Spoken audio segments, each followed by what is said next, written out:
dengan segera mendaftar. Jangan sampai nunggu lulus ya. Kalau kalian sudah punya dokumen yang tadi, paling tidak punya transkrip, punya ijazah, punya sertifikat bahasa asing, punya paspor barangkali, karena itu sebagai travel dokumen, nggak usah nunggu lulus untuk mendaftar. Misalnya segera saja mencoba. Mencoba itu artinya misalnya teman-teman yang udah sedang S1, semester 8 atau 7, dari transkrip yang kita punya, kita bisa coba-coba untuk daftar ke luar negeri. Yang kedua, saran saya adalah memang kita perlu menyiapkan sertifikat bahasa asing. Jadi misalnya teman-teman sekarang masih semester 4, semester 2, atau semester 6, jangan nunggu lulus juga untuk kemudian baru belajar bahasa asing yang ingin kita miliki. Atau nanti nunggu lulus untuk ambil IELTS, nunggu lulus untuk ambil TOEFL gitu ya. Bukan salah, tapi itu mungkin step kita, tahapan kita untuk mempersiapkan dokumen, itu bisa saja lebih panjang kalau kita persiapkan sejak dini. Dan yang ketiga saran saya adalah segera daftar ke kampus tujuan. Jadi kalau sudah punya dokumen, segera daftar ke kampus tujuan. Nggak usah nunggu kalau ada yang misalnya sangat concern dengan primbon Jawa misalnya gitu ya, harus nunggu hari baik gitu, boleh lah. Cuma saran saya memang harus segera mendaftar biar kita tahu kira-kira di mana kekurangan kita. Misalnya kita tidak daftar kampus tujuan, ternyata kita masih belum layak di bidang apanya. Misalnya dari segi nilai, dari segi bahasa atau yang lainnya. Oke. Saya mau kembali ke bagian yang kedua, bahwa ketika kita masuk ke bahasa tadi, ada dokumen lain yang perlu kita persiapkan juga. Misalnya dalam mendaftar beasiswa, biasanya kita juga diminta untuk menulis sebuah studi objektif atau motivation letter, yaitu mengapa kita kok ingin mendaftar beasiswa tersebut, mengapa nanti kok kira-kira kita layak. Yang kedua, biasanya juga diminta untuk menulis proposal penelitian. Ini terutama untuk teman-teman yang mau mengambil disertasi atau S3 atau master by research. Sehingga perlu kita siapkan proposal penelitian yang menarik. Nah, yang menarik seperti apa? Itu panjang. Jadi banyak hal yang perlu diperhatikan. Nah, dokumen tambahan yang lain, selain sertifikat bahasa asing, ijazah, dan transkrip, kemudian paspor misalnya, adalah kalau kita punya publikasi, maka sebenarnya peluang kita untuk bisa bersaing dengan kompetitor yang lain itu lebih besar. Nah, saya akan contohkan misalnya studi objektif yang pernah saya tulis dulu ketika melamar beasiswa Fulbright untuk yang FLTA, kalau nggak salah ya. Nah, menulis ini juga perlu ada seninya gitu ya. Ada tips dan triknya dan juga ada seni dalam menulis gitu ya. Tapi yang pasti masing-masing pemberi beasiswa itu biasanya kalau tidak minta studi objektif, maka dia akan minta motivation letter. Mengapa kita kok layak atau dianggap kandidat yang kuat, potensial untuk dipilih. Gitu ya. Jadi biasanya kalau yang Fulbright itu hanya 1 halaman, kemudian AS juga 500 kata atau 300 kata, New Zealand juga begitu. LPDP rada berbeda, ada yang dia sampai 2 halaman, ada yang tidak ada batasnya. Tapi kita perlu concern untuk menulis ini, apa yang penting kita lakukan. Ada misalnya memulai dengan dramatis, misalnya motivasi saya melamar ini karena saya berasal dari keluarga yang kurang mampu, kemudian bahasa Inggris saya pas-pasan, saya dulu terdampak apa gitu ya. Bisa demikian, cuma itu bukan satu-satunya cara untuk meluluhkan hati interviewer atau pembaca dokumen kita. Nah, baik misalnya untuk proposal penelitian itu tergantung dengan tujuan kita mengambil program apa, master by research atau untuk PhD. Kalau PhD ini sudah pasti wajib ya. Tapi kalau misalnya untuk yang master coursework itu nggak perlu pakai proposal penelitian. Nah, berkaitan dengan publikasi, maka teman-teman yang sekarang sedang studi S1 misalnya, barangkali sudah bisa mempersiapkan membuat branding misalnya dengan Google Scholar. Jadi kalian bikin saja dan mulai memperbanyak tulisan. Karena misalnya dokumen kita sama ya, kita punya saingan yang sama. Teman-teman kita yang mendaftar sudah punya ijazah, nilainya IPK misalnya cum laude. IELTS-nya sama-sama tinggi, misalnya 7,5 misalnya. Kemudian punya tulisan motivasi letter yang bagus. Sekarang mereka akan melihat dokumen yang lain, gitu ya. Bagaimana mereka concern terhadap penelitian. Karena salah satu perspektif dan pertimbangan interviewer dalam memilih kandidat itu adalah kesiapan calon awardee. Nah, kesiapan itu bisa dilihat dari banyak hal. Salah satunya adalah dari seberapa siap dia secara akademik, yang bisa dilihat dari seberapa paham dia terhadap bidang studi yang akan dia kaji. Nah, paham itu bisa juga dibuktikan dengan adanya publikasi. Karena kalau paham hanya dites secara oral, ya kalau yang interview itu adalah orang yang di bidang yang sama. Tapi kalau tidak, maka kita nggak bisa memberikan justifikasi bahwa kita memang concern dan siap untuk lanjut studi.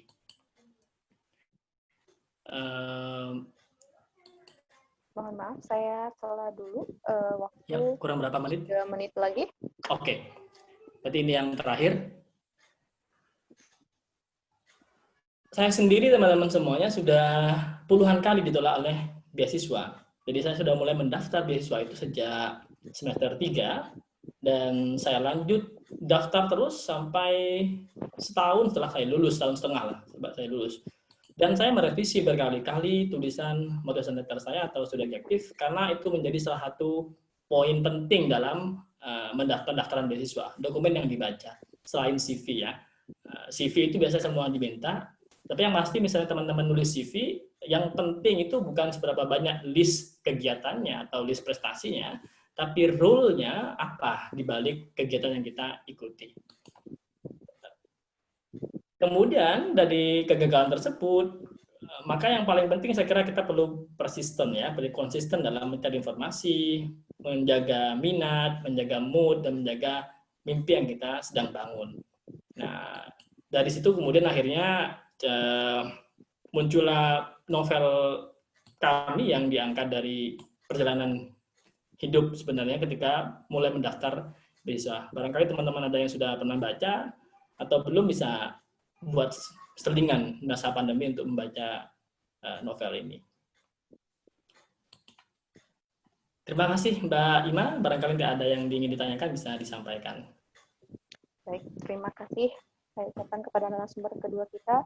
Mari kita berikan tepuk tangan yang meriah dulu. Silahkan di-unmute. Untuk para peserta, semua masih aman? Aman. Bisa dijawab Aman, mungkin Kak. yang lain? Aman? Aman. Oke, baik. Selanjutnya, tadi kita sudah mendengarkan pemaparan dari narasumber kedua kita terkait dengan persiapan untuk studi luar negeri.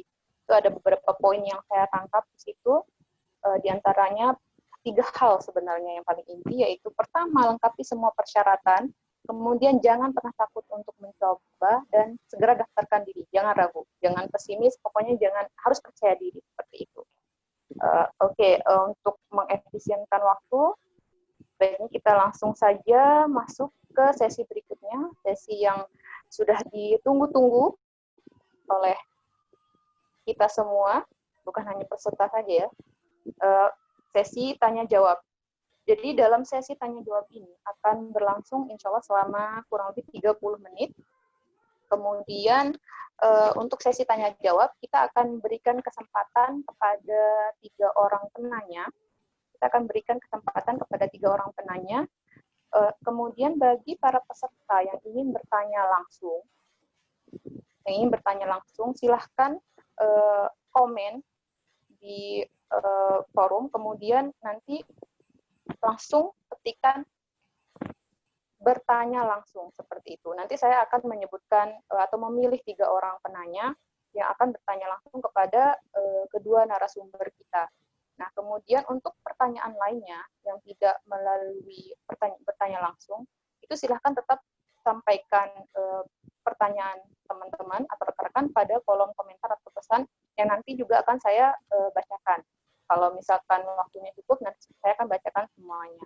Kemudian aturan untuk bertanya adalah nanti sebutkan nama, kemudian pertanyaan ditujukan kepada siapa, artinya kepada dua narasumber kita ini pilih salah satu. Lalu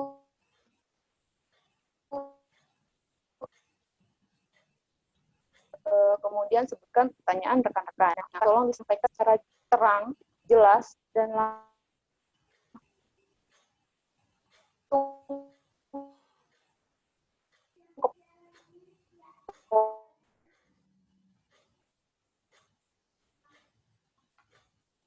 Koneksinya kayaknya kurang bagus di Mbak Ima. Halo Mbak Ima? Biar saya ambil alih dulu ya. Oke, jadi teman-teman, jika ada yang ingin ditanyakan, silakan langsung ditulis di kolom komentar. Untuk yang ingin studi di dalam negeri, tidak masalah. Kami insya Allah nanti dari para narasumber akan menjawab pertanyaan teman-teman. Ya, kalau misalkan ada hal yang tidak bisa dijawab, nanti kita cari tahu jawabannya bersama. Oke, kita langsung saja ya ke sesi tanya jawab. Di sini ada masuk. Tadi sebelumnya akan ada saya bacakan walaupun ini sudah melewati baik, di sini sudah ada masuk beberapa pertanyaan. Seperti yang sudah saya sampaikan tadi, mohon bagi yang ingin bertanya secara langsung, silahkan mengetik saya.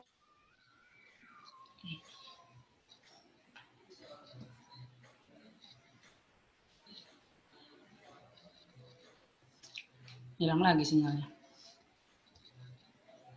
Masih ramai ya? Masih. Oke. Saya menyimak. Oke. Sepertinya sinyalnya di Mbak Ima jadi yang kurang ini ya. Coba deh kita. Kedengeran nggak suara saya? Kedengeran? Putus-putus Mbak Ima, sinyalnya putus-putus. Serius? Sekarang kedengeran nggak? Iya, kedengeran. Meski agak kecil sih. Agak kecil ya sebentar. Nggak apa-apa. Kayaknya kita langsung masuk di ini aja deh. Langsung beberapa pertanyaan aja Mbak Ima pilih aja langsung dari yang teman-teman bertanya. Yang dari dalam kolom komentarnya aja. Suara saya terdengar? Sudah terdengar? Dengar. Aman? Oke, aman. Oke, baik. Jadi saya akan membacakan saja ya langsung pertanyaan pertama. Jadi ini pertanyaan yang pertama tadi masuk sebelum adanya sesi tanya jawab. Jadi saya akan membaca dari atas ke bawah. Pertanyaan dari saudara Sukriani dari Kabupaten Toli-Toli bertanya, ini silahkan dijawab oleh narasumber masing-masing. Untuk usia, ada batas atau tidak untuk S2 bagi ASN? Silahkan mungkin narasumber pertama atau kedua yang menjawab. Kalau untuk S2, untuk ASN itu 35 tahun. Kalau untuk S3-nya 40. Baik, untuk Saudara Sukriani, sudah terjawab pertanyaannya? Ya. Mungkin bisa unmute dulu audionya. Ada jawabannya. Baik. Ya, siap Mbak, ya sudah. Makasih. Jadi Mbak Ima, kita selesaikan aja dulu, nanti baru minta responnya nanti aja. Oke, baik. Kita langsung lanjut ke pertanyaan berikutnya. Pertanyaan pertama dari Rizka Asna. Pertanyaan pertama adalah, apakah universitas asal dan akreditasi prodi berpengaruh terhadap lolos atau tidaknya mendapatkan beasiswa? Kemudian yang pertanyaan kedua, apakah harus memiliki publikasi terlebih untuk apply master by research? Jadi ini pertanyaan tidak disertakan untuk narasumber yang mana, jadi silahkan untuk kedua narasumber mungkin bisa menjawab antara Mas Igor dan Mas Irham. Oke. Biar aku bantu dulu Mas Irham. Mas Irham, hadir? Hadir. Oke. Jadi gini, dari Mbak Rizka ya, Mbak Rizka, kalau apakah universitas asal dan akreditasi prodi pengaruh terhadap lolos tidaknya mendapatkan beasiswa? beasiswa di sini LPDP ya. Jadi gini, kalau LPDP itu sebenarnya dia punya referensi list university yang harus dituju, tapi tidak punya list asal kampus teman-teman itu dari mana. So selama kalian itu memang at least misalkan pengen master ya, mau lanjutin master, at least kalian sudah S1 ataupun D4, yaitu kalian udah bisa daftar untuk ke LPDP-nya. Jadi pertanyaan itu adalah kampus tujuan kalian, kampus tujuannya teman-teman itu apakah masuk di dalam referensinya LPDP apa enggak? Seperti itu. Nah, karena LPDP punya list university tersendiri ya, tapi dia itu hampir mencakupi lah, terlalu banyak lah, maksudnya universitasnya itu banyak, dan itu yang qualified gitu, yang qualified benar-benar punya standar ya, yang masuk ke ranking dunia sampai sekian, seperti itu yang harus dituju oleh teman-teman, seperti itu. Jadi kalau misalkan apakah berpengaruh nggak sih lolos apa enggak ya? Enggak, menurut saya sih enggak ngaruh. Saya soalnya kenapa? That's why LPDP kan open ya. Bahkan kalau misalkan dilihat dari ranking universitas di mana kita berasal, ya otomatis teman-teman yang dari daerah timur nggak ada dong yang keterima LPDP karena rank kampusnya di sana kan berbeda dengan teman-teman yang di Jawa. Nah, seperti itu. Jadi nggak usah khawatir Mbak dari kampus mana saja. Yang penting Mbaknya itu layak ya layak untuk diterima, memenuhi segala persyaratan, insya Allah akan diterima oleh LPDP. Kemudian yang kedua, apakah harus punya publikasi terlebih dahulu untuk apply master by research? By research ya, jadi memang biasanya ada by research by course ya, kalau teman-teman ya yang ingin melanjutkan ke studi lanjut itu. Kalau untuk publikasi tergantung ya, kalau pendek pengetahuan saya itu tergantung dari kampus dan jurusan teman-teman. Itu makanya kenapa teman-teman itu harus mempelajari sebagai semua syarat dan ketentuan yang ditentukan oleh UNIF dan jurusan teman-teman. Karena standar yang diberikan oleh LPDP itu belum tentu semuanya udah memenuhi standar dari kampus. Artinya misalkan katakan IELTS tadi ya, IELTS tadi kan overall kan 6.5. Ya, overall score itu 6.5 itu dipukul rata untuk semua jurusan. Untuk S2 loh ya, untuk S2. Saya katakan itu untuk S2. 6.5 untuk semua jurusan. Tetapi apakah lantas ketika teman-teman apply ke kampus, apakah dia juga menaruh 6.5? Belum tentu. Bisa jadi dia di atas 6.5. Seperti itu. Contoh misalkan teman-teman yang saya lama juga di IELTS itu dari teman-teman yang misalkan ambil ilmu sosial, itu ratingnya minimal itu 7. Rata-rata atau minimal 6.5, maaf. 6.5 rata-rata ada yang 7. Itu kalau misalkan kampusnya rata-rata, kalau misalkan teman-teman misalkan ngambil kampus yang masuk ke top 10 ya, top 10 university, ya pasti syaratnya akan berbeda. Seperti itu. Mungkin Mas Irham ditambahin. Baik, terima kasih pertanyaannya. Terkait dengan publikasi itu tadi masuk pada dokumen tambahan ya. Jadi misalnya kita sudah sama-sama memiliki dokumen yang sama dengan nilai yang sama, maka mereka akan melihat aspek yang lain. Apa kira-kira yang membuat aplikan ini berbeda dan potensial untuk diterima? Mengapa dia akan diterima? Maka salah satu aspeknya itu adalah yang bisa kita jadikan bargaining point adalah publikasi. Karena misalnya orang lanjut studi itu, pasti dia larinya, kebanyakan, tidak semua, kebanyakan adalah pada bidang penelitian dan pengajaran, ada yang aplikatif. Jadi akhirnya publikasi itu menjadi salah satu perspektif untuk melihat bagaimana calon aplikan itu dianggap siap secara akademik. Nah, siap itu ada banyak hal. Salah satunya itu. Selain itu misalnya, kesiapan akademik itu bisa dilihat seberapa paham kita terhadap bidang studi yang kita ingin ambil. Misalnya mulai dari siapa tokoh di bidang itu, kita akan kuliah di mana, mengapa kok di situ, misal kita kuliah di situ akan dapat apa, gitu ya. Jadi misalnya seberapa signifikankah nanti kita akan mengalami perubahan dalam aspek akademis ketika kita akan kuliah di kampus tujuan di bidang yang kita miliki. Nah, maka harus rada melihat apa yang kita lakukan sebelum kita daftar, sebelum kita lanjut studi, ketika lanjut studi, dan setelah kita lanjut studi. Jadi ketiga hal tersebut perlu dipoles dengan bagus ketika menulis studi objektif. Apakah itu wajib? Saya belum menemukan yang wajib gitu, tapi mereka lebih suka misalnya kalau ada hal lain yang bisa dijadikan pertimbangan untuk diloloskan. begitu. Baik, sudah terjawab ya untuk pertanyaan tadi. Selanjutnya kita lanjutkan lagi ke pertanyaan berikutnya dari saudara Sari Hauliah. Bertanya, apakah beasiswa afirmasi itu bisa juga diberikan kepada dosen yang ingin studi lanjut S3? Mohon dijawab untuk kedua narasumber, silahkan.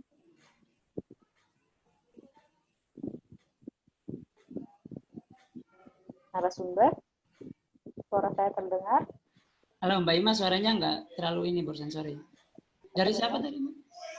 Dari Sari Hauliah bertanya, apakah beasiswa afirmasi itu bisa juga untuk dosen yang ingin melanjutkan studi S3? Beasiswa afirmasi untuk dosen. Kalau dosen ya gini, jadi kalau misalkan orangnya yang pendaftar ini dia berasal dari daerah afirmasi, ya dia masuk di syarat persyaratan afirmasi, berarti dia bisa ikut untuk yang afirmasinya. Jadi ibaratnya dia mau ikut yang mana untuk, saya nggak tahu kan, misalnya dia dari daerah tertinggal kah, atau dia misalkan sebelumnya di bidik misi, bidik misi nggak ada untuk S3 ya, atau misalkan dia di yang berprestasi kah, di mana, di mana tadi dosennya. Kalau di dosen untuk afirmasi ada nggak ya? Ada nggak Mas Iram kalau untuk dosen itu? ASN? Kalau dosen bisa lewat ASN, bisa ASN? lewat Budi ya, lewat Budi. Sekarang dulu kan di Undistek, sekarang udah merger ke LPDP sepertinya. Jadi teman-teman yang ASN, TNI Polri juga bisa masuk skema yang Budi LN atau Budi DN. Itu sih, sependek pengetahuan saya sih gitu. Oke, Mbak Ima mungkin seperti itulah jawabannya. Itu saja? Iya. Oke, baik. Ini ada kemudian pertanyaan berikutnya dari saudara Muhammad Ihsan. Saudara Muhammad Ihsan bertanya, apakah spesialis dokter spesialis itu sudah terhitung S2? Aduh, ini berat pertanyaannya ini. Kemudian, apakah bisa langsung lanjut S3 saja? Seperti itu. Kemudian pertanyaannya, apakah nilai-nilai yang saya masukkan itu adalah dari nilai S1 dan spesialis atau bagaimana?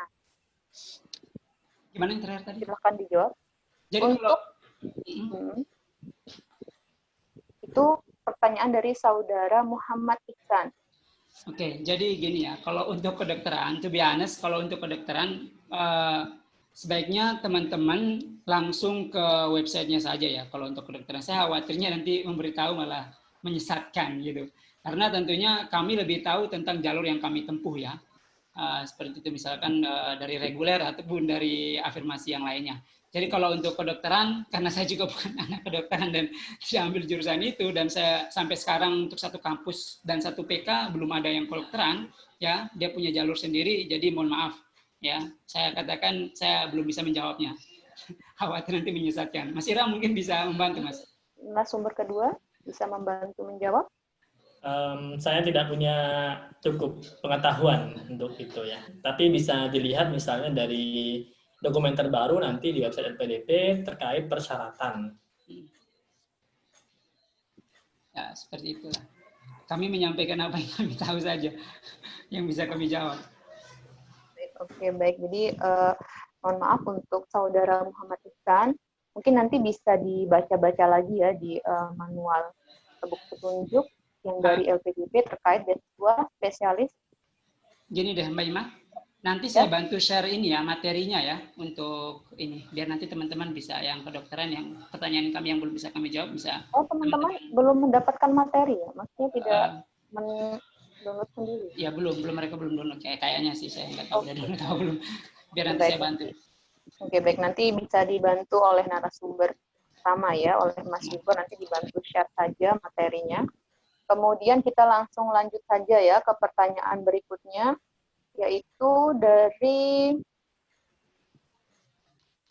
saudari Latifatul Kopi bertanya, selain dokumen-dokumen yang sudah dipersiapkan sedemikian rupa, apakah ada trik dan tips agar lolos beasiswa? Kemudian seperti apa sih trik lolos wawancara dan FGD? Terima kasih Untuk pertanyaan ini untuk kedua narasumber, silahkan dijawab. Untuk kali ini mungkin Mas Ilham bisa membantu menjawab. Selain dokumen, apa tadi Selain pertanyaan? dokumen yang sudah dipersiapkan, apakah ada trik dan tips agar bisa lolos beasiswa LPDP? LPDP ya? Iya. Tidak mau yang lain ini. Sangat LPDP aja. LPDP minded ini. LPDP. Oke, Tapi di situ ditekankan, Mas Ilham ditekankan, si saudara kita ini lebih menekankan di trik lolos wawancara dan FGD. Seperti itu. Berarti sudah sangat yakin untuk bisa langsung maju ke tahap berikutnya. Silakan dijawab, Mas Ilham. Oke, saya mulai dengan bercerita saja mungkin ya untuk tipsnya. Saya LPDP kebetulan 2 kali. Yang pertama saya sampai tahap interview dan tidak lolos. Yang kedua alhamdulillah lolos. Ketika interview yang pertama, salah satu yang saya rasa mengapa saya kurang yakin ketika itu adalah satu aspek bahasa, kedua dokumen yang lolos screening awal itu ketika saya baca ulang ternyata masih kurang meyakinkan. Misalnya ada kesalahan minor tapi fatal dalam hal titik koma, spelling, itu minor tapi fatal. Yang kedua, bahasa misalnya. Jadi, kalau teman-teman sudah lolos dokumen sudah lolos, masuk ke wawancara, yang perlu dipersiapkan adalah mental. Karena nanti akan kita perlu menjawab pertanyaan interviewer secara cepat dan logis saat itu juga. Maka misalnya teman-teman yang tidak terbiasa dengan public speaking, itu barangkali perlu latihan. Jadi yang saya lakukan dulu ketika mau wawancara adalah menyiapkan list pertanyaan yang kira-kira akan ditanyakan oleh calon interviewer. Dari mana mendapatkannya? Itu bisa kita lihat dari beberapa teman awardee yang sudah lolos beasiswa yang kita tuju. Yang kedua, kita bisa lihat dari misalnya cerita-cerita teman-teman yang lain. Nah, syukur-syukur kita misalnya tahu siapa yang akan menjadi interviewernya, tapi itu jarang di LPDP. Misal kita tahu, kita bisa melihat background-nya. Yang pasti ditanyakan di saat wawancara yang saya alami di beberapa beasiswa adalah mengapa kamu kok layak gitu loh. Mengapa kok Anda layak diberi beasiswa? Mengapa kok memilih studi ini di kampus tersebut? Kemudian apa yang akan Anda berikan nanti kalau saya berikan beasiswa? Maka perlu menyiapkan pertanyaan itu saya kira. Jadi mengapa saya layak? Bidang studi yang saya ambil itu akan kira-kira memberikan feedback seperti apa pada diri kita dan masyarakat luas. Setelah kita pulang nanti akan bagaimana. Itu perlu sangat disiapkan. Itu perlu paham betul gitu ya. Itu di luar aspek kebahasaan misalnya. Karena yang bahasa itu pasti ditanyakan. Misalnya sama-sama lolos dokumen, kita dengan skor 6,5, teman kita ada skor 7 misalnya, barangkali skor yang 7 itu dianggap lebih siap secara bahasa. Tapi tidak mesti begitu. Tapi barangkali dokumen yang nilainya lebih tinggi itu akan dianggap lebih siap. Gitu ya teman-teman. Misal tadi ada juga bertanya bagaimana tipsnya, seperti apa sih studi objektif yang kira-kira layak atau bagus sampai diterima interviewer. Yang pasti kita perlu menceritakan siapa diri kita, apa strength point yang kita punyai, dan bagaimana nanti kita studi di kampus yang kita ingin tuju, itu akan menambah nilai value added terhadap diri kita dan masyarakat luas. Jadi tidak hanya untuk kita sendiri. Jadi harus kita bangun wacana bahwa apa yang kita lakukan sekarang atau sebelumnya akan berdampak dan makin bagus ketika kita lanjut studi di bidang X di kampus Y misalnya, serta nanti akan berdampak pada memberikan kontribusi pada masyarakat ketika kita kembali. Jadi 3 hal tersebut perlu dibangun dengan bagus agar mereka yakin. Misalnya dulu ketika saya mendaftar, saya tuliskan bahwa saya ingin memperkaya hasanah kajian tentang bahasa lokal karena saya background bahasa, di mana kebanyakan kajian bahasa lokal yang ada di Indonesia itu dikaji oleh orang luar, sehingga tidak banyak peneliti Indonesia yang publikasinya sampai ke level yang dibaca oleh masyarakat luas. Yang kedua, saya katakan waktu itu bahwa saya ingin menjembatani bagaimana akses yang tidak equal antara teman-teman yang berada di daerah dan ada di kota terhadap akses knowledge ya. Misalnya itu pada ilmu pengetahuan, pada bahasa, pada informasi yang tidak equal. Sehingga dengan menjadi corong itu, barangkali makin banyak peserta yang aware bahwa banyak beasiswa dan semua orang bisa punya kesempatan yang sama. Nah, itu akan relate dengan bidang studi yang ingin kita ambil. Saya kira begitu dulu. Oke, baik. Untuk pertanyaan berikutnya, ini ada 2 pertanyaan dari 1 orang, tapi untuk pertanyaan kedua, saya rasa jawabannya sudah terjawab di pertanyaan sebelumnya. Ini pertanyaan dari Dharma Awardana yang bertanya, selain dokumen publikasi, apakah pengalaman kerja bisa dijadikan sebagai nilai tambah bagi pendaftar beasiswa? Silahkan dijawab para narasumber. Pengalaman kerja. Ya, untuk beasiswa biasanya pengalaman kerja bisa saja menjadi salah satu acuan, tapi LPDP tidak terlalu tinggi nilainya sepertinya. Berbeda misalnya beasiswa yang dari STUNET atau beasiswa yang dari kerjasama antar pemerintah dengan pemerintah yang lain, misalnya Indonesia dengan Australia, Indonesia dengan Belanda, dengan Jerman, biasanya ada persyaratan khusus. Misalnya dia harus bekerja selama 2 tahun minimal. Jadi akan bergantung dengan jenis beasiswa yang ingin kita apply.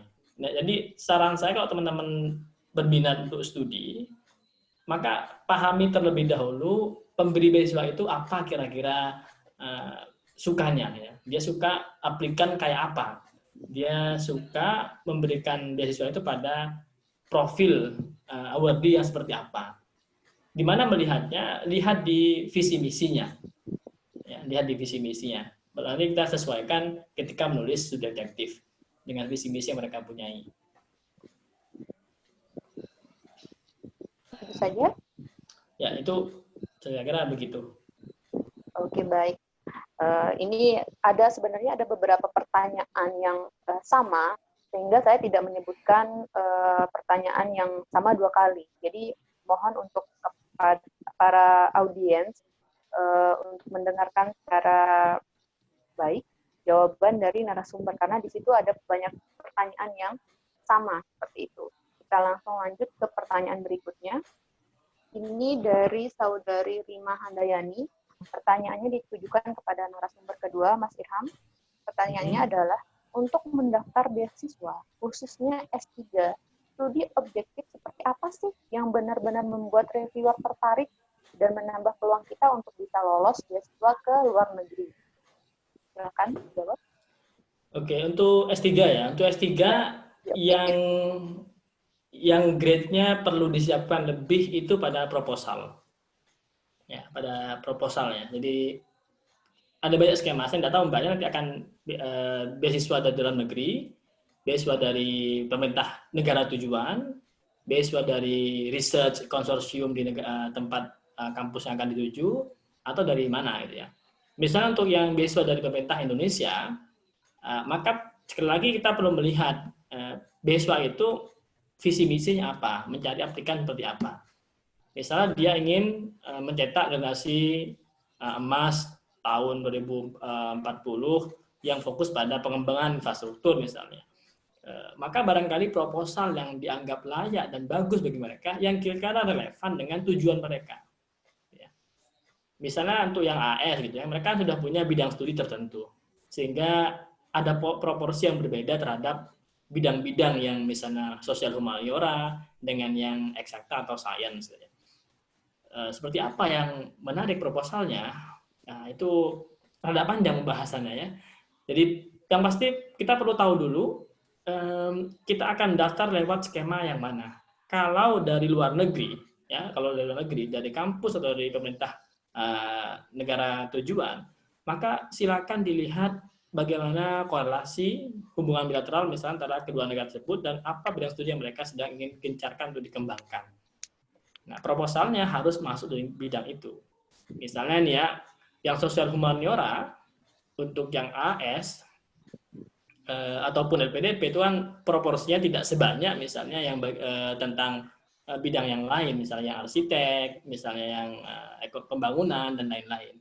Sehingga perlu mencari isu yang bagus. Misalnya untuk yang bahasa nih ya, mau membahas tentang apa pengajaran bahasa Inggris gitu ya, metode pengajaran bahasa Inggris yang efektif ya kurang menarik nanti bagi mereka.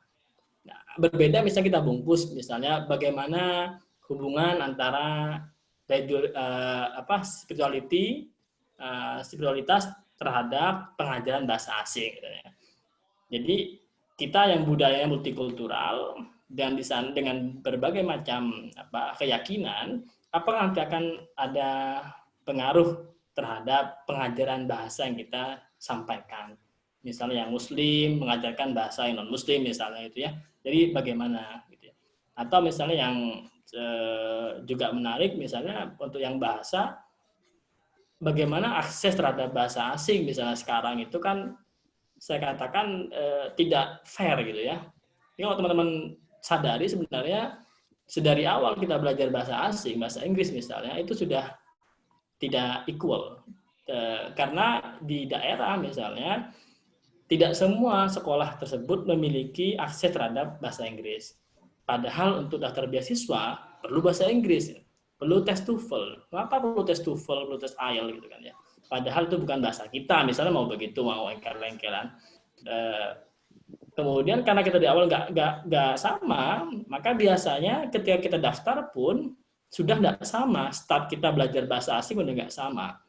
Nah, oleh karena itu ada affirmative action, ada program afirmasi. Sehingga kalau teman-teman perhatikan misalnya kenapa kok ada perbedaan skor untuk yang jalur-jalur tertentu, itu untuk menjembatani ketidakseimbangan antara akses pada pengetahuan, baik itu karena disengaja atau tidak disengaja.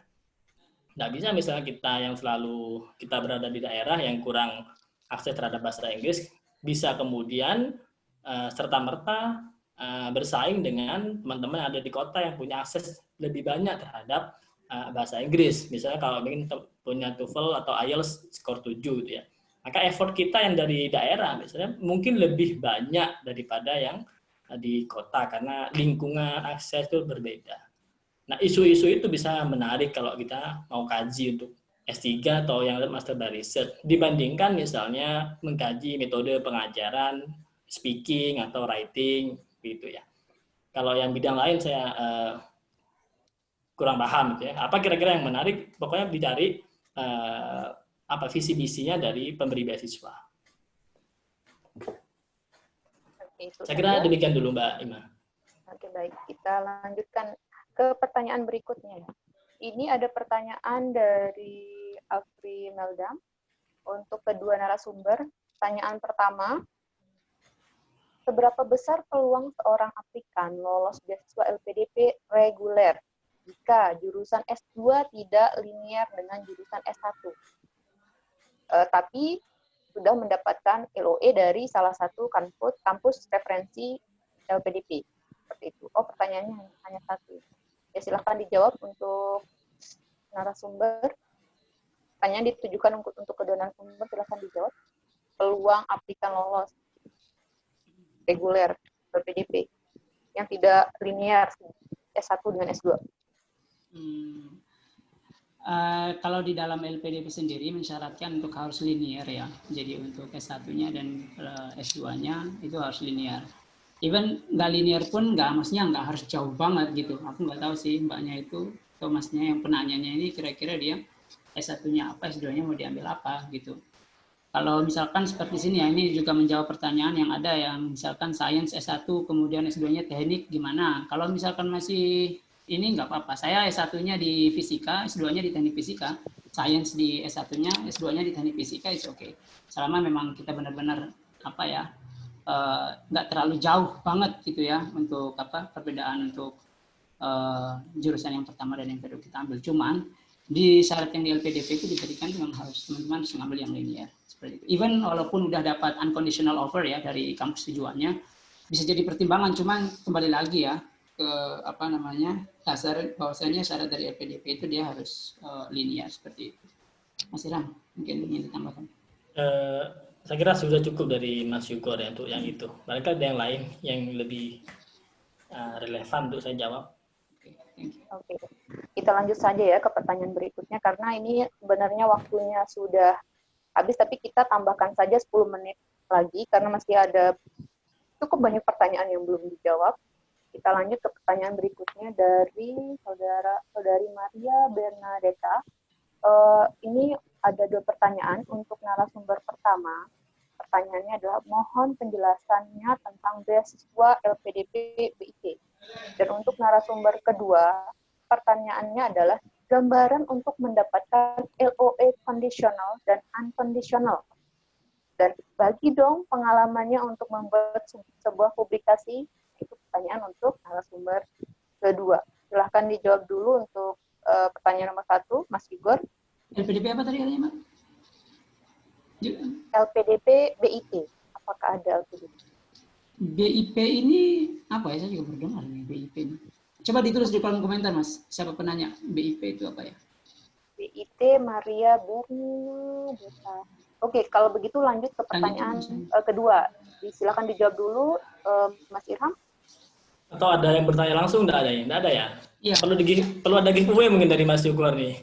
Iya, sepertinya mungkin. Atau saya coba memanggil saudari Maria Bernadetta Kopi. Kalau misalkan masih terhubung, mungkin bisa unmute dulu audionya. Maria. Ya. Oke. Halo. Oke, mungkin bisa langsung bertanya kepada narasumber kita ya. Silakan ajukan pertanyaannya biar lebih jelas. Mungkin yang pertanyaan pertama untuk narasumber yang pertama, gambaran tentang beasiswa Indonesia Timur. Oke. Kebetulan saya dari NTT, saya pengen juga. Cuman nyoba baru nyampe beberapa kali udah enggak. Aduh, harus lebih semangat lagi Kakak. Iya. Oke, baik. Basis Indonesia Timur, sorry. Dari mana ini, Kak Maria? Saya dari Nusa Tenggara Timur. Nusa Tenggara Timur mana? Kupang? Iya. Di Kupang. Kalau dari Nusa Tenggara Timur ya, kan bisa ikut afirmasi kan dari apa yang untuk daerah tertinggal kan ya, maksudnya kan. Kupang masih masuk nggak ya? Ya. Masuk nggak? Masuk ya, sangat masuk, masuk banget. Masih masuk Kupang. Masuk ya. Jadi tadi pertanyaannya apa? Saya sampai lupa ini. Pertanyaannya itu, mungkin bisa langsung aja Mbaknya yang nanya. Maksudnya gambarannya lah. Gambarannya. Apakah sama dengan apa persyaratannya sama ataukah ada mungkin beda. Jadi kalau untuk dari persyaratannya sendiri gini. Sekarang itu kan kalau dulu sebelumnya itu pendaftaran itu dibuka kalau nggak salah 2 kali dalam 1 tahun. Tapi sekarang kan 2 kali dalam 1 tahun, tapi sekalinya untuk yang di dalam negeri, sekalinya untuk di luar negeri. Ini untuk berlaku untuk semua jalur ya, selain afirmasi ataupun reguler. Nah, tapi kalau misalkan syarat apa sih kemudian yang dibedakan di afirmasi khususnya untuk daerah tertinggal? Itu pertama itu dari syarat bahasanya. Ya, dari syarat bahasanya saja itu udah lebih mudah lah, dipermudah gitu karena nanti difasilitasi untuk pelatihan bahasa. Misalkan dari TOEFL itu kalau nggak salah masih 450. ITP ya, TOEFL ITP ya. TOEFL ITP itu 450, kemudian kalau masih di IELTS itu masih sekitar 5,5 atau 5 gitu IELTS-nya. Nah, nanti setelah itu untuk apply ke LPDP-nya ya, bukan ke kampusnya nih, bukan ke kampus tujuannya. Untuk ke LPDP-nya dulu, kalau misalkan nanti sudah diterima, nanti di LPDP-nya akan ada sesi khusus untuk pelatihan bahasa. Pengayaan bahasa namanya biasa 3-6 bulan. 3-6 bulan ini, teman-teman nanti semua akan di-backup sama LPDP. Mulai dari flight-nya, misalkan di NTT, mungkin sekarang di Undana mungkin ada ya. Kalau sebelumnya sih semuanya, di NTT itu pelatihannya semuanya dilarikan ke Jawa, misalkan seperti di ITS di Surabaya, kemudian di ITB di Bandung, di Jogja, di beberapa kampus yang sudah ada kerjasama sama LPDP, itu untuk pelatihan bahasanya di situ. Jadi untuk IELTS ataupun TOEFL itu akan di backup sama LPDP. Biaya hidup pun sama, di backup juga. Nanti untuk tesnya yang IELTS kan sekitar 3 juta tuh, ya 3 juta itu pun nanti di backup sama LPDP, seperti itu. Jadi diberikan beberapa kemudahan. Nah, nanti kalau sudah sampai skornya mencukupi, misalkan dia sama seperti reguler. Nanti misalkan teman-teman sebelumnya yang tadi saya katakan IELTS dia minta cuma 5,5 untuk apply ke LPDP, setelah nanti ikut pelatihan, katakan nanti bisa di-upgrade skornya jadi misalkan 6.5 untuk overall skornya, atau misalkan untuk TOEFL-nya teman-teman dalam negeri bisa dapat 500, ya. Nah, itu baru teman-teman masukkan ke UNIF seperti ini tujuan. Bisa sebenarnya juga sebelum ada dokumen ini IELTS ataupun TOEFL bisa dapat langsung ke kampus tujuan, khususnya misalkan luar negeri pun bisa, tapi nanti dapatnya itu conditional offer jadinya hitungannya. Artinya masih kondisional diterima, tapi ada dokumen atau persyaratan yang belum diterima seperti itu. Jadi harus dipenuhi dulu persyaratannya, baru nanti berubah jadi unconditional offer. Nah, dan itu dibolehkan untuk partisipan dari beasiswa Indonesia Timur ya, BIP ya, beasiswa Indonesia Timur untuk daftar tanpa unconditional offer itu nggak apa-apa, nggak pakai unconditional dulu, nggak masalah, daftar dulu dengan syarat-syarat yang lebih mudah seperti itu. Nggak ada yang mau ditanya lagi. Untuk Mbak, Ya, sudah jelas? Kira-kira sudah jelas Ya, jawabannya? terima kasih Mbak Ima. Yang kedua apa yang Pertanyaan kedua? Pertanyaan kedua.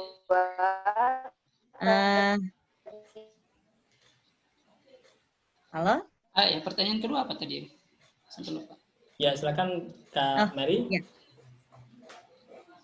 Pertanyaan kedua saya untuk Pak dosen. Selamat malam, Pak. Selamat malam. Apa namanya? Paling gambaran untuk yang unconditional sama LOA conditional. Kadang-kadang juga masih tetap bingung. Oh ya. Sama bagikan dong apa tentang cara membuat publikasi lah. Paling gambaran umum lah, biar kami bisa juga. Langsung Pak, seminar lagi Pak.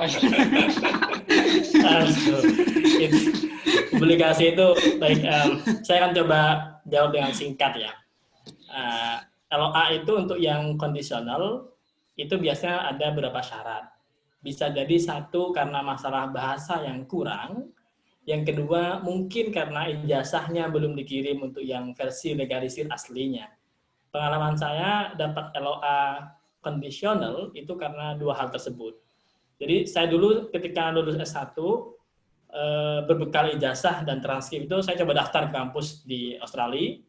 Dan untuk waktu itu hanya untuk pengen tahu kira-kira lulusan kampus di Malang ini misalnya kuliah ke luar negeri dengan bekal itu secara akademik diterima atau tidak.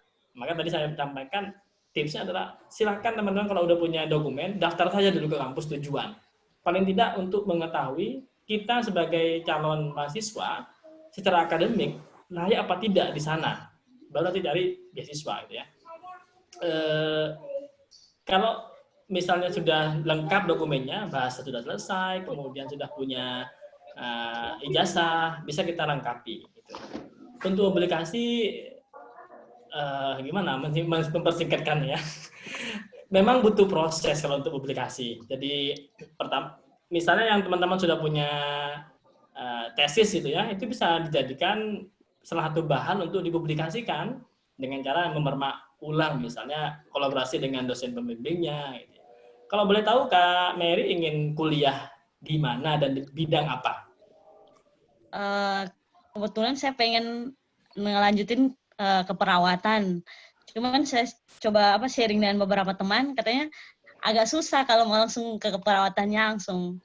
Karena mereka kebanyakan ngambil ke public health, kesehatan masyarakat. Kayaknya saya pengen, maksudnya punya motivasi sendiri. Bang, kenapa kita tidak mencoba untuk nyari sesuatu yang memang belum banyak orang yang ke sana. Ya, betul. Memang kita nanti perlu melihat ini ya, peluang di prodinya ya, secara jurusan kira-kira peluangnya bagaimana. Nah, yang banyak memang karena LPDP masih membiayai untuk yang kesehatan. Tapi beberapa sumber beasiswa yang lain itu tidak recommended untuk bidang kesehatan. Misalnya yang kedokteran, kan tidak semua beasiswa memberikan beasiswa ke bidang kedokteran. Tapi kalau kesehatan masih lumayan banyak. Jadi kalau untuk publikasi, takes time gitu ya. Paling tidak bisa dimulai dengan misalnya udah punya topik atau paper di S1 itu dipermak-ulang untuk kemudian dipublikasikan di ya reputable journal ya. Sebagian saya share di channel saya tentang tips bagaimana menulis di jurnal gitu ya. Tapi memang belum lengkap. Ya itu sekali karena butuh waktu ya, misalnya kita udah bekerja sama menulis perlu kita invest waktu lebih.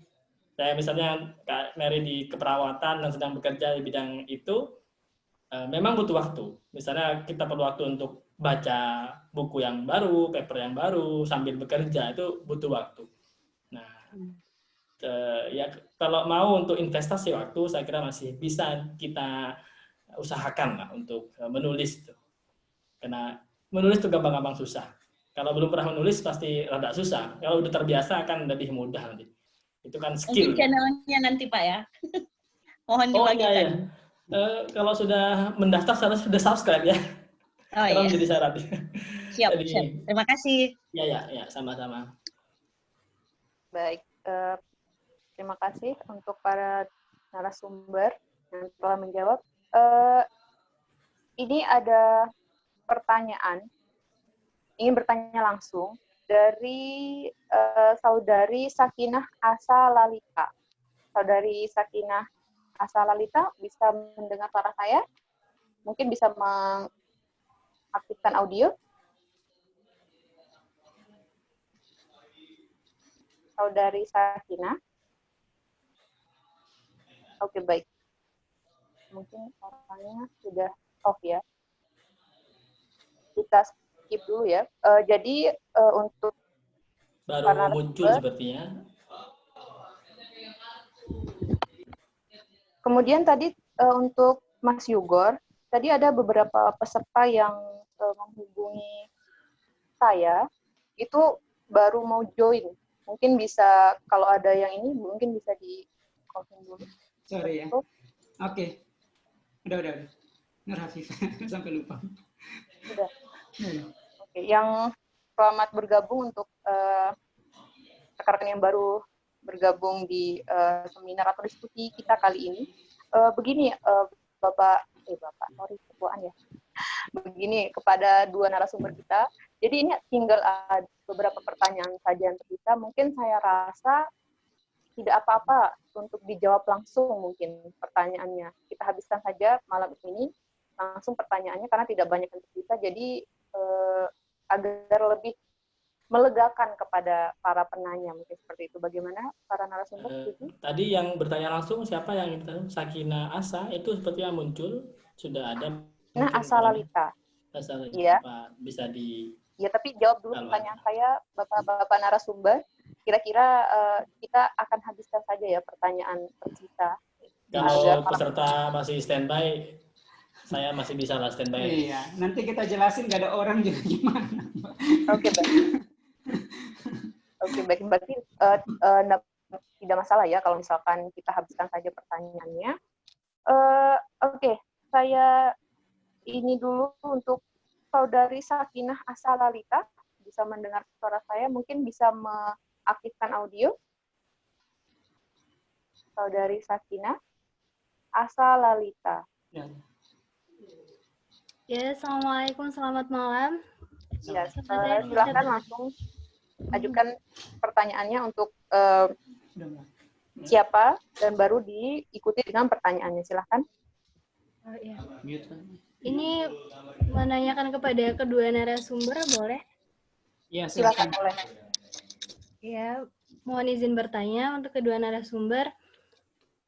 Yang pertama untuk narasumber 1, untuk beasiswa LPDP ini, kira-kira apakah ada living cost yang disediakan jika semisalnya kita itu berangkat bersama keluarga, misalkan nanti sudah bersuami atau bagaimana. Terus kemudian untuk narasumber 2, tadi kan sempat dibahas ya terkait mencoba apply beasiswanya itu tidak hanya 1 kali.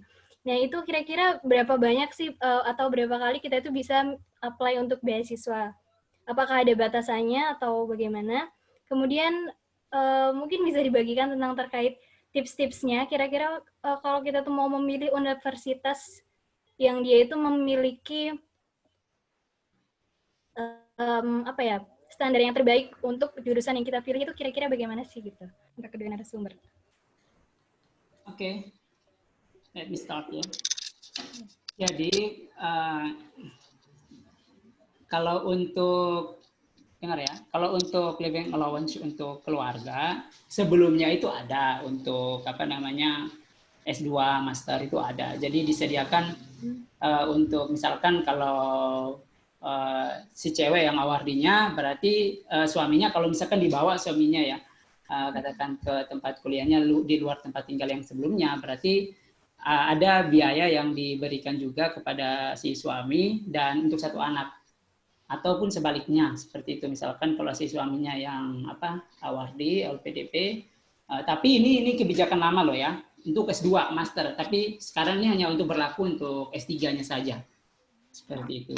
Jadi kalau misalkan ada perubahannya mungkin bisa dilihat dari ini ya. Tapi kalau sampai sekarang sih dari pengetahuan saya untuk master udah nggak ada lagi untuk living allowance untuk keluar family allowance-nya. Gitu sih. Baik, terima kasih. Ya. Mas Iram silakan. Silakan. Apa yang kedua tadi ya? Saya kok lupa yang kedua. Yang kedua tadi terkait dengan memilih bidang studi ya.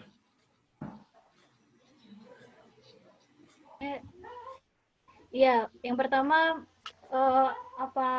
ini? Yang pertama tentang apakah ada batasan berapa kali kita bisa apply? Bentar, boleh saya sela dulu? Iya, silakan. Silakan. Untuk Mas Yugor, mungkin bisa mengecek lagi ada yang baru mau masuk juga. Oh my God. Sorry ya, aku nggak fokus ya, Rizka ya udah masuk. Tolong dicek berkala ya Pak ya. Siap, Bro. Silakan dilanjutkan, Saudari Sakina. Untuk yang narasumber kedua, yang pertama, apakah ada batasan terkait berapa kali kita bisa mengapply untuk beasiswanya? Hanya itu ya? Jadi silahkan langsung dijawab. Ada yang kedua, Mister, mohon maaf.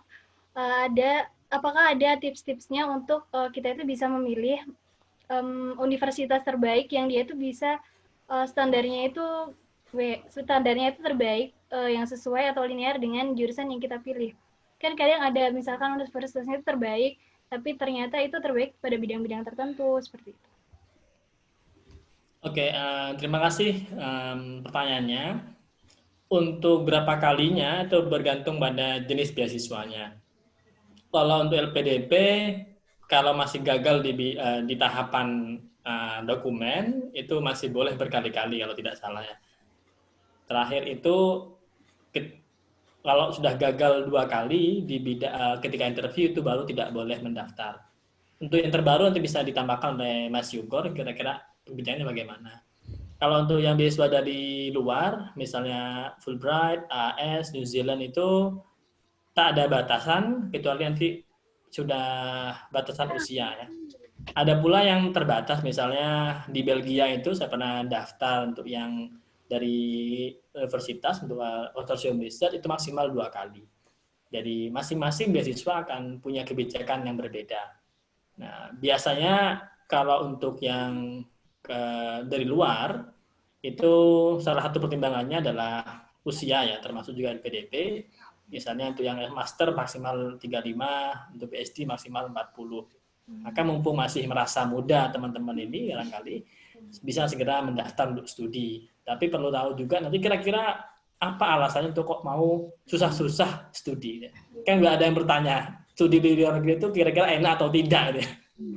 Apakah lebih nikmat atau lebih sengsara? Oke.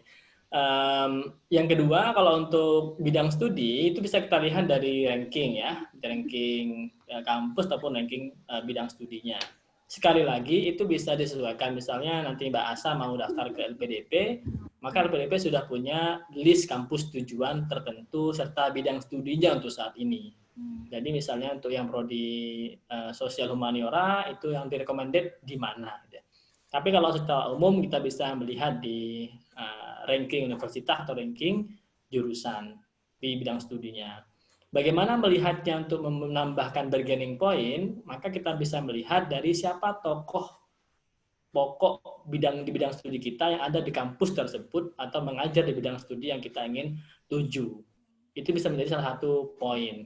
Anggapannya kita misalnya mau belajar pada Fulan yang ilmunya bagaimana gitu ya. Maka misalnya kita akan punya bargaining point, misalnya akan lebih lebih cepat akselerasinya, escalate knowledge-nya kalau belajar dengan yang sanad ilmunya kira-kira lebih relevan ya. Sehingga kampus akreditasi A atau yang ranking tertinggi bukan satu-satunya acuan. Tapi biasanya kalau kampusnya bagus itu secara kelembagaan dia punya reputasi yang bagus. Ada pula yang mungkin nanti jurusannya yang bagus rankingnya. Yang paling penting menurut saya untuk belajar adalah harus tahu siapa yang nanti mengajar kita. Kita belajar pada siapa ya. Misalnya yang teman-teman yang muslim misalnya belajar agama kan juga perlu bersanad. Saya kira belajar ilmu pengetahuan umum juga perlu bersanad. Misalnya yang di bahasa Inggris atau pendidikan bahasa Inggris itu ke siapa tokohnya, ulamanya siapa ya, kira-kira begitulah. Gimana ulama itu belajar gitu ya. Jadi kita perlu belajar ke tempat yang relatif sama. Misalnya yang aliran tokoh kritis, ya barangkali belajarnya perlu ke Jerman atau ke Perancis gitu ya. Tergantung ya. Ini bisa kita lihat untuk cek bidang studi ataupun kampus tujuan. Demikian Mbak Ima. Oke, baik. Atau Mbak Asa ada yang mau disampaikan kembali? Mungkin Bapak narasumber mungkin itu saja dulu ya untuk diskusi lanjut. Mungkin nanti bisa melalui komen di channel YouTube Mas Irham atau juga bisa direct message ke akun Instagram Mas Yugor. Kita langsung saja lanjut ke pertanyaan-pertanyaan berikutnya karena masih ada beberapa pertanyaan yang belum dijawab. Bagaimana? Setuju Bapak narasumber? Maybe Mungkin sampai 10 menit lagi maksimalnya. maksimal bro ya. Saya masih bisa 10 menit lagi. Oke, sama bro. Oke, baik. 10 menit ya. Kalau begitu ini yang ketiga, yang terakhir ya, yang untuk pertanyaan langsung, sisanya nanti saya akan bacakan saja. Saudara Safrizal masih mengikuti acara? Mungkin bisa mengaktifkan audionya dulu. Saudara Afriza? Oh, Saudara Afriza? Oke, lanjut pertanyaannya.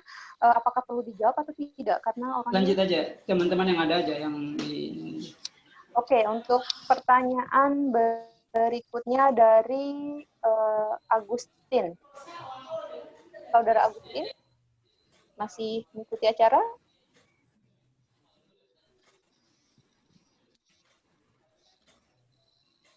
Ya. Bapak narasumber bisa mendengarkan suara saya? Ya, I'm listening. Ya, bisa. Ini ada pertanyaan dari Afriki Nildam. Pertanyaannya adalah, benarkah kebijakan LPDP sejak 2017 lebih memfokuskan pada aplikan yang mengambil jurusan eksakta, sementara kuota untuk ilmu sosial atau humaniora dikurangi? Silakan dijawab. Oke. Kalau memang ada ini ya, jurusan-jurusan yang dijadikan prioritas memang ada. Teknik terutama ya. Itu udah dari lama sih sebenarnya. Cuman kalau untuk dikurangi kuota yang di humaniora itu I don't know ya, apakah ada apa enggak, tapi kami nggak pernah dapat informasi seperti itu ya. Tapi teman-teman, saran saya sih jangan khawatir dengan beberapa kota yang akan diterima atau enggak. Sependek pengetahuan saya, udah berapa kali kami pun dulu kan juga sering ikut seminar LPDP yang dibawa langsung sama direktur LPDP ya. As long as kalian itu benar-benar qualified dan benar-benar layak untuk diterima, insya Allah nggak akan diterima, itu aja. Jadi harus benar-benar yakin dengan diri teman-teman semua. Jadi kalau masalah persyaratan yang untuk berapa kota dan berapa kota itu nomor sekian deh. Ya, yang pertama sekarang adalah bagaimana teman-teman itu benar-benar mempersiapkan persyaratan yang diberikan oleh LPDP, yang diminta oleh LPDP dan kampus tujuan teman-teman. Kemudian berikan supporting documents lainnya seperti yang telah dijelaskan sama Mas Irham sebelumnya. Kemudian pelajari deh kampus-kampus tujuan ini, sekalian closing statement kayaknya. pelajari tuh kampus-kampus tujuan teman-teman itu. Makanya saya sempat pernah posting itu tiba sebelum berangkat. Tiba sebelum berangkat itu gimana sih maksudnya? Tiba sebelum berangkat itu artinya semua informasi terkait tujuan kemana kita akan pergi, itu kita sudah tahu. Ya, kita sudah tahu semuanya tentang itu. Jadi kita tahu mau kemana. Sampai di sana kita mau ngapain, sampai di sana kita mau ketemu siapa, sampai di sana itu kita akan berdiam berapa lama, kita mau lewat jalan yang mana akan kita tempuh. Ini semua sudah ada di dalam kepala kita sebelum kita berangkat. Sehingga ketika wawancara, ya kita memang benar-benar menunjukkan bahwasanya kita itu benar-benar layak untuk diterima. Tadi ada pertanyaan, apa sih apa yang membuat kedua narasumber itu layak untuk diterima? Ya alasan itu ya tentunya para interviewer ketika itu yang lebih tahu ya kenapa kami harus untuk diterima. Tapi yang pertama dan kembali lagi adalah ini masalah personality sebenarnya. Kembali kepada diri teman-teman sendiri. Tidak menjamin orang yang benar-benar sudah diterima di kampus luar negeri ataupun kampus ternama di dunia pun akan menjamin dia akan lolos LPDP, tidak juga. Ataupun ada yang belum dapat LOA, unconditional, kemudian dia dijamin untuk tidak lulus LPDP pun tidak. Langsung langsung pernah disampaikan oleh pakar dulu itu direktur LPDP. Ada kok orang UCL. UCL itu masuk 10 top university in the world ya. UCL itu bukan main. Kalau orang yang masuk di UCL, di LPDP, ya itu akan dikasih semacam kayak apresiasi gitu. Kalau saya nggak salah, kalau masih sampai sekarang ya kebijakannya itu 2 kali lipatnya LA kita, living allowance kita. Bukan 2 kali ya. Itu kalau nggak salah dulu itu dikasih 50 juta.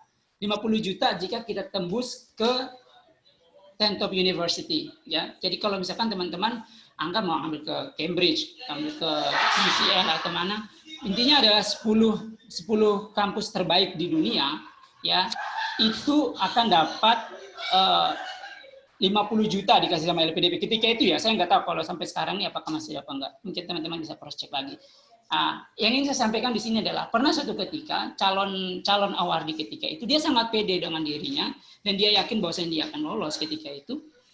Dan dia sudah lulus di UCL, it means dia bilang UCL saya lolos sama apalagi LPDP. Ternyata LPDP dia nggak lolos. Alasannya apa? Katanya Pak Kahar yang ketika itu saya juga hadir di seminar itu sudah jadi sebagai awardee sih waktu itu. Apa yang beliau katakan? Dia memang pintar, dia memang udah terima di kampus yang sangat bagus ketika itu. Tapi apa alasannya kami tidak menerima dia? Satu alasannya karena dia nggak LPDP banget, gitu. Secara personal dia nggak masuk. Mohon maaf, Mas Yugor. Saya rasa cukup ya untuk jawaban.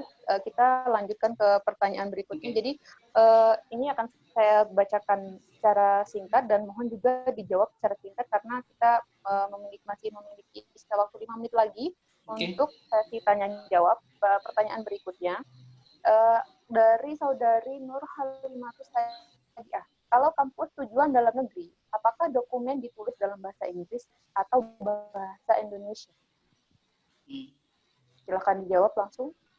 Kalau untuk dalam di Indonesia ya bahasa Indonesia aja Mbak, nggak usah pakai bahasa Inggris. Kalau untuk bahasa Inggrisnya itu nanti ketika kalau sudah mau lulus dari kampus kemudian disyaratkan untuk publish jurnal atau conference, international conference, baru itu gunakan bahasa Inggris ya. Kalau untuk syarat awal ya untuk memudahkan juga, toh juga di universitas tidak mewajibkan untuk menulis bahasa Inggris ya. Hatta misalkan saya teknik ya, di ITB sendiri pun nggak harus bahasa Inggris. Bahasa Indonesia saja udah cukup seperti itu. Oke, berarti bahasa Indonesia cukup ya. Indonesia.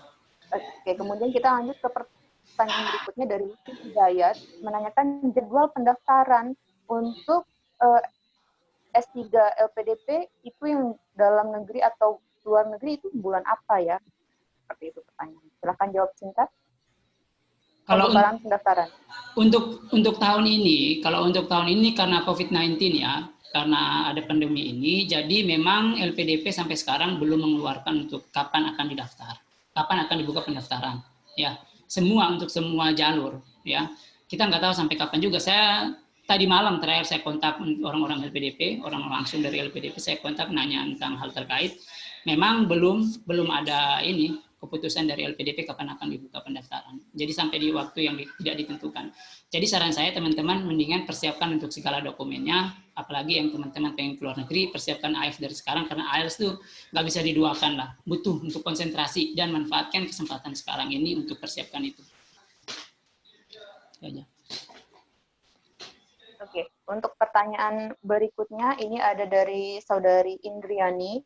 Pertanyaannya adalah, apakah jurnal publikasi yang dibuat harus berkaitan dengan prodi atau bisa di luar bidang? Silakan langsung dijawab, singkat saja. Ya, tentunya akan menjadi poin utama ya sesuai dengan bidang kita, Mbak. Ya, kalau misalkan saya teknik kemudian saya ngomong tentang hal yang lain kan nggak relevan kan, tidak menunjukkan bagaimana kredibilitas kemampuan saya. Jadi ya sesuai dengan bidang yang kita ambil lah. Seperti itu. Kalaupun dia ada yang lain, misalkan dia nulis buku tapi tidak sesuai dengan jurusannya, bisa, tapi itu sebagai supporting point ya, tapi tidak sebanding dengan jika kita menulis dengan sesuai dengan bidang kita. Oke, pertanyaan berikutnya ini dari Saudari Nur Hafifah. Apakah berpengaruh ijazah dari kampus yang akreditasinya tidak A untuk melanjutkan studi ke luar negeri? Sudah dijawab sebelumnya itu, Mbak, sama seperti pertanyaan sebelumnya. Kampus sebelumnya itu nggak ngaruh. Yang penting walaupun kalau kampusnya bagus, tapi kalau partisipan nggak qualify sesuai dengan akreditasi kampus kan sama aja.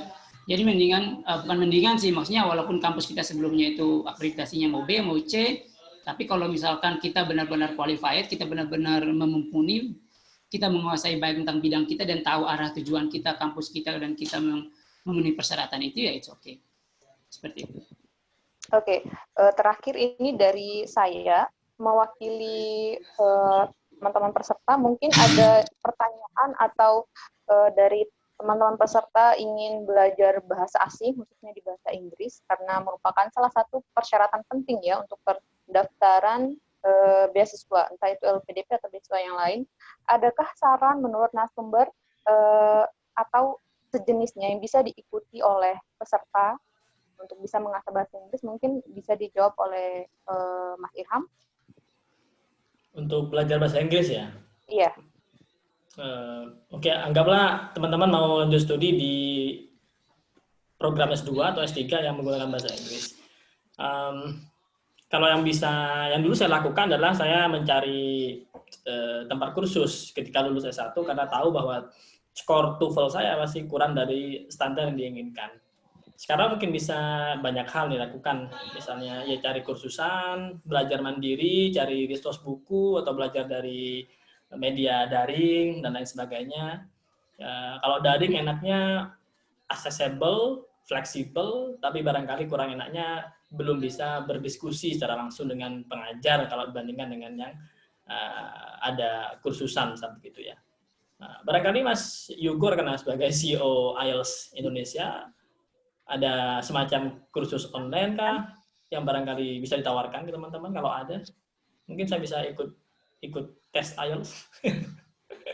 Oke, jadi tapi yang pasti teman-teman sebelum Mas Yugor, yang pasti kemampuan bahasa asing saya kira menjadi salah satu syarat yang perlu kita miliki jauh sebelum kita mendaftar. Dipersiapkan saja. Misalnya sekarang belajar IELTS, belajar TOEFL, belajar aja dulu, nanti tesnya kalau udah kita punya duit, karena tes IELTS juga mahal, tes TOEFL juga kalau yang IBT juga mahal. Kalau sekarang masih semester 4, semester 6, nanti tesnya bisa ketika semester 7 atau 8. Tapi belajarnya bisa dicicil mulai sekarang, apalagi mumpung liburan saya kira ya. Jadi perlu dimanfaatkan waktunya. Mas Syukur ada tambahan barangkali? Oke, mungkin ini terakhir ya. Jadi gini teman-teman ya, kalau untuk bahasa Inggris memang harus dipersiapkan dari sekarang, sangat-sangat. Apalagi yang pengen ngambil TOEFL, IELTS itu benar-benar harus, kalau saya pribadi ya, yang udah melewati juga itu harus berdarah-darah dan bernana-nana lah istilahnya. Saya ngambil IELTS aja udah sampai skor yang saya dapat itu berapa kali kira-kira. Mas Ram, guess me, how many times that I took the IELTS? Yes. Mungkin 5 atau 6. Iya, itu kalau dikumpulin duitnya udah bisa beli satu motor sekarang, Pak. Ngambil itu sampai 5 atau 6 kali, benar. Jadi, because gimana, saya waktu dulu memang, I love English but I had grammar. Jadi belajarnya otodidak. Tapi ketika memang harus dipersyaratkan untuk IELTS, it means saya harus benar-benar mendalami di situ. Saya masih ingat ketika saya diwawancarai ya, waktu itu saya tempat wawancaranya di Surabaya. Saya masuk di ruangan itu ada lima interviewer itu, langsung saya dikeroyok sama mereka. Ditanya, kamu tujuan kampusnya kemana? Waktu itu saya daftarnya ke Munchen. Oke. Waktu saya ke Munchen itu semua tentang kampus tujuan udah saya pelajari semua. Mau nanya tentang A sampai Z udah di luar kepala lah. Berapa SKS yang mau ditempuh, berapa kapan mau belajar segini udah. Nah, giliran IELTS ini, masalah IELTS itu yang benar-benar saya lag di situ ketika itu. Kamu berapa skor IELTS-nya? Ditanya. IELTS? Apa IELTS? Saya sama sekali saya tahunya waktu itu kan TOEFL. IELTS nggak tahu. TOEFL pun jelek waktu itu. Wah, akhirnya saya disuruh untuk menceritakan tulisan saya dalam bahasa Inggris. Essay yang saya tulis ketika itu dalam bahasa Inggris, dan saya pede aja gitu kan. Ngomong segala macam, dan mereka bilang, kamu nggak layak untuk, langsung aja to the point, kamu nggak layak untuk keluar, dia bilang kayak gitu. Tapi saya terus meyakinkan mereka, pada akhirnya lah saya harus mengambil sekitar memang 5-6 kali tes. Seperti itu. Jadi kalau teman-teman shortly ya, teman-teman jika memang benar-benar ingin keluar negeri, ya ataupun di dalam negeri untuk persiapan TOEFL, siapkan dari sekarang. Oke, siapkan dari sekarang. Mungkin Mas Iram ini udah sampai 600 lebih kalau untuk TOEFL tutup mata dia. Beliau kalau untuk TOEFL. Jika mungkin Mas Iram kalau mau kita fasilitasi, teman-teman, mungkin kalau mau difasilitasi untuk pembelajarannya ya, mungkin kita diskusi lanjut aja deh, nanti di grup WA kan udah ada terbentuk di situ ya. Itu mungkin grup sementara ya, saya nggak tahu nanti mau grup sementara atau grup akan berlanjut, tapi saya sih targetnya hanya untuk kegiatan webinar ini, kemudian nanti kita bisa live di situ.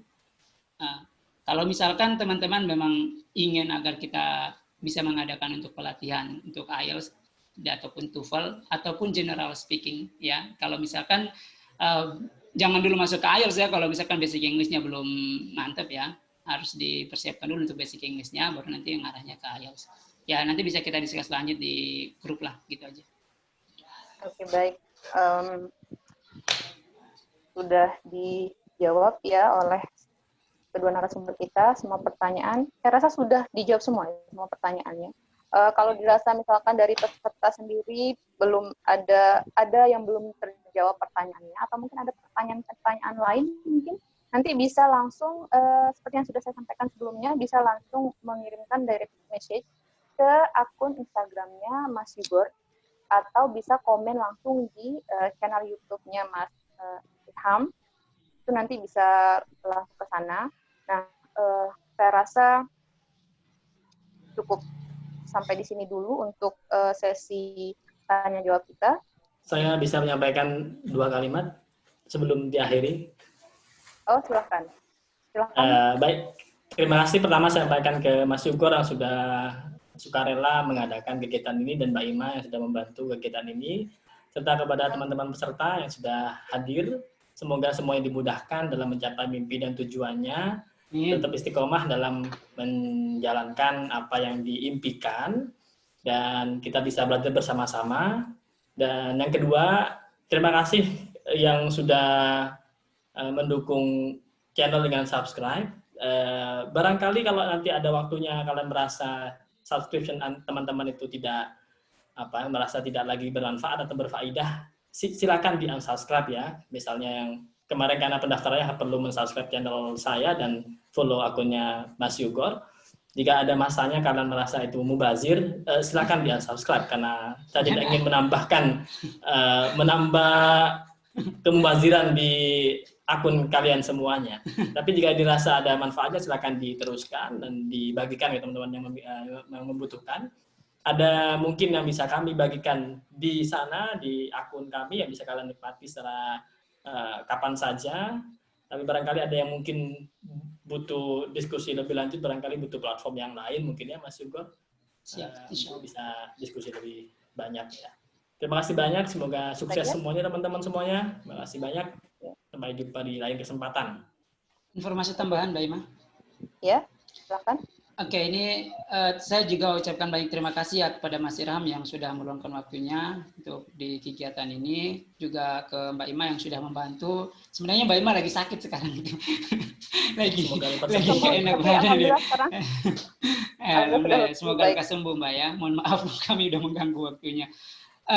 Teman-teman, informasi insya Allah dalam jangka waktu dekat ini kita juga akan ngadain lagi webinar tentang AAS. Kita udah invite satu speaker yang sekarang lagi di Australia juga beliau, salah satu award di AAS. Kemudian juga dari Busleri untuk Turki, beasiswa Turki untuk S1 juga ada. S2. Jadi kalau misalkan teman-teman di sini punya saudara yang masih di SMA, ya bisa dimanfaatkan untuk di Busleri itu, untuk ke Turki. Ya, insya Allah untuk kapan waktunya dan bagaimana ikut pendaftarannya akan kami share lagi nanti lewat Instagram. Dan jika memang teman-teman merasa itu bisa dimanfaatkan untuk teman-teman yang lain, bisa silakan ikut ataupun bisa dikabari ke teman-teman lainnya. Oke, tetap semangat. Semoga apa yang kami sampaikan ini bermanfaat dan mohon maaf ya, kami pun masih banyak kurangnya dari apa yang kami sharing malam ini. Sekali lagi kami terima kasih juga kepada teman-teman yang sudah bertahan sampai di akhir acara ini. Jazakumullah khairan katsiran. Terima kasih. Baik, rekan-rekan yang berbahagia, alhamdulillah rangkaian sesi diskusi, saya sebut saja diskusi ya, lebih menarik diskusi.